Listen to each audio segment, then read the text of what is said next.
Good morning guys, ito na naman tayo, magtatanim na naman tayo guys. Ubi, ayan guys, ubi. Alam niyo ba yung mga ang ubi guys?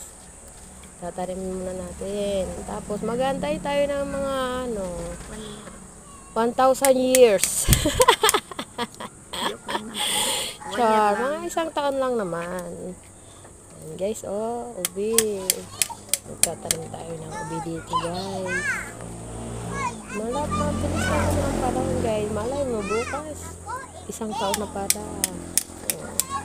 Yan nakikita niyo ba yung mga tanim ko? Talbos kamuting kahoy ako dyan guys.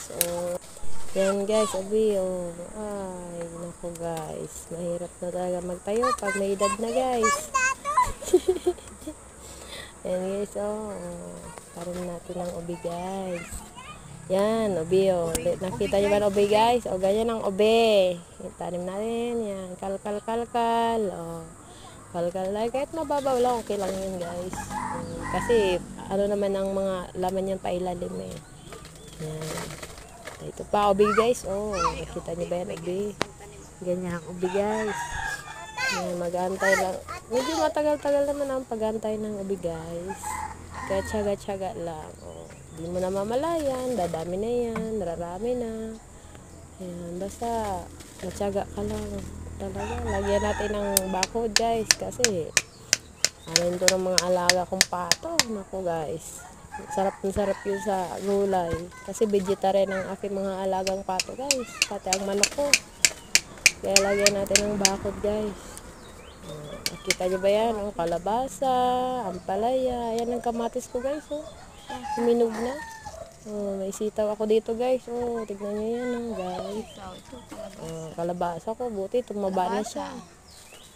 Yan. Ang palaya ko. Lagi ko nalalaglag sa ano. Yan guys. Ang mga sitaw ko guys. Buti nabuhay na siya guys. Pasensya na kayo sa bakod ko guys. Kasi low budget tayo guys.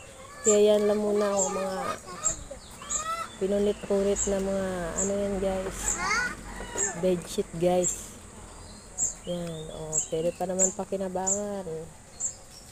Yan guys, tiis-tiis tayo. Ganyan talaga pa nagtatanim guys. Tiis-tiis muna ngayon. Pero pag nag-ani na tayo guys, update ko kayo guys pag nag-ani na tayo. Yan. Pa-subscribe naman guys ng aking page guys. Salamat.